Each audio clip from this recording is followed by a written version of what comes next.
আপনি দেখছেন না বিশ্বাস মানবতার মুখোশ পরে সভ্যতার আড়ালে, মানবতার মুখোশ পরে সভ্যতার আড়ালে এপিস্টেন ফাইলস আপনারা দেখেছেন ফেসবুকে, ইউটিউব, যারা আজকে আপনার সোচ্চার যাকে কেন্দ্র করে সামান্য ক্রিয় ধ্বংস আপনার প্রকাশিত হয়েছে। যারা একেবারে বয়স্ক আছেন, যারা অ্যান্ড্রয়েড মোবাইলের সাথে সম্পর্ক রাখেন না, হয়তো তারা বিষয়টা বুঝতে পারছেন না। কিন্তু আপনার যুবক যারা আছেন 25, 30, 40, 50 বছর যাদের বয়স, এরা খুব ভালোভাবেই জানেন এপিস্টিন ফাইল সম্পর্কে অবগত। মানবতার মুখোশ পরে সভ্যতার আড়ালে পশ্চিমী দুনিয়ার এবং সারা পৃথিবীর আপনার ও মুসলিমরা কিভাবে আপনার কচি কচি মেয়েদেরকে ধর্ষণ করে, বলাৎকার করে। শুধু তাই নয়, তাদের আপনার পছন্দনীয় আপনার কলিজা, আপনার চোখ, কান, মাংস কিভাবে তারা ছিঁড়ে ছিঁড়ে খেয়েছে।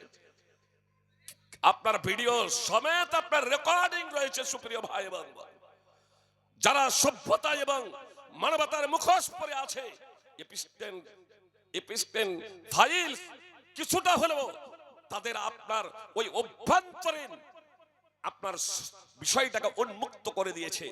আসলে এরা যে নির্বোধ, আসলে তারা যে অজ্ঞ, ওরা যে জাহেল, মানুষ রূপটা তাদের কিন্তু প্রকৃত অর্থে যে মানুষ নয়।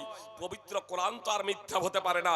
আমি মিথ্যা কথা বলতে পারি, আপনি মিথ্যা কথা বলতে পারেন, কিন্তু আল্লাহ তাআলা যা বলেছেন তাই একেবারে নিখুঁত এবং নির্ভেজাল চরম সত্য।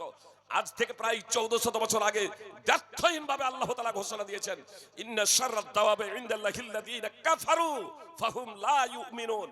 নিশ্চয় নিকৃষ্ট পশু হলো তারা আল্লাহর নিকটে, নিশ্চয় আল্লাহর নিকটে নিকৃষ্ট পশু হলো তারা যারা কুফরি করে অতঃপর ঈমান আনে না। আপনার এপিস্টেন ফাইলসের দ্বারা দেখুন কচি কচি মেয়েদেরকে কিভাবে তারা বলাৎকার করেছে, ধর্ষণ করেছে, চিৎকার চেঁচামেচি করছে, তারপরেও তাদের মাংসগুলো কিভাবে ছিঁড়ে ছিঁড়ে খাচ্ছে। পশুরা লজ্জিত এর দ্বারা, পশুরা লজ্জিত। সূরা আনফাল 8 নম্বর সূরা 55 নম্বর আয়াত আল্লাহ বলছেন, আল্লাহর নিকটে, নিশ্চয় আল্লাহর নিকটে নিকৃষ্ট পশু হলো তারা যারা কুফরি করে, যারা আল্লাহ তাআলার অস্তিত্বকে স্বীকার করে না, কিংবা আল্লাহ তাআলার অস্তিত্বকে স্বীকার করে আল্লাহ তাআলার বিধিবিধান মানে না, আল্লাহ তাআলার বিধিবিধানকে অস্বীকার করে। এরা হলো আল্লাহর নিকটে নিকৃষ্ট পশু, আর তারপরে তারা ঈমান আনে না। এরা হলো নিকৃষ্ট পশু। সুপ্রিয় ভাই এবং বোন, দাওয়াব শব্দটি দাব্বার বহুবচন, পশু আবিধানিক অর্থে যদিও মানুষ এবং পশু ইত্যাদি অর্থে ব্যবহৃত হয়, কিন্তু আপনার প্রচলিত অর্থে আপনার এ দাওয়াব শব্দটি, দাব্বা শব্দটি আপনার পশুর জন্যই ব্যবহৃত হয়, মানুষের জন্য না।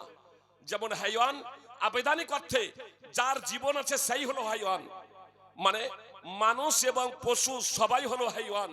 কিন্তু এখন কাউকে যদি বলা হয়, আপনাকে যদি বলা হয় হাইওয়ান আরবি শব্দ, আর উর্দু শব্দ আপনার জানদার, জানোয়ার, আপনাকে যদি জানোয়ার যদি বলা হয় তা আপনার রাগ হবে না? কেউ যদি আপনাকে জানোয়ার বলে আপনি রাখবেন না? রাখবেন না? যে গালে চড় দিয়ে আপনার দাঁত ভেঙে দেবেন, নির্ভদ আমি জানোয়ার, আমি পশু। কিন্তু হাইওয়ান তো যার জীবন আছে সেই হলো জানদার, যার জীবন আছে সেই আসলে আবিধানিক অর্থে যার জীবন আছে সেই জানদার হলেও, জানোয়ার হলেও, হাইওয়ান হলেও, কিন্তু প্রচলিত অর্থে আপনার পশুকে বলা হয়। তো আল্লাহ তাআলা যে সমস্ত মানুষগুলো কুফরি করে, আল্লাহর প্রতি ঈমান আনে না, এই সমস্ত মানুষগুলোকে আল্লাহ তাআলা আজ থেকে প্রায় 1400 বছর আগে এদের রূপটা মানুষের মতো হলেও আল্লাহ তাআলা বলেছেন এরা হলো নিকৃষ্ট পশু। শুধু নিকৃষ্ট পশুই নয়, এদের প্রসঙ্গে আল্লাহ তাআলা বলেছেন যে এরা জাহান্নামে যাবে কাল আনআম, চতুষ্পদ জন্তুর মতো, বলহুমদাল, বরং এরা চতুষ্পদ জন্তু থেকেও নিকৃষ্ট, চতুষ্পদ জন্তু থেকেও অধিক পথভ্রষ্ট। সূরা আরাফ 7 নম্বর সূরার 179 নম্বর আয়াত। এপিস্টেন ফাইলস এর সাথে এই বিষয়টা আপনারা অধ্যয়ন করতে পারেন। সুপ্রিয় ভাই এবং বোন, আজ সারা বিশ্ব দেখছে মানবতা এবং সভ্যতার আড়ালে এই প্রচলিত শিক্ষার ডিগ্রিধারীরা কিভাবে কচিকাচাদের মাংসগুলো ছিঁড়ে ছিঁড়ে খেয়েছে, কিভাবে তাদেরকে ধর্ষণ করেছে। এটা হবে, এটা স্বাভাবিক, এটা হবে, এটা স্বাভাবিক।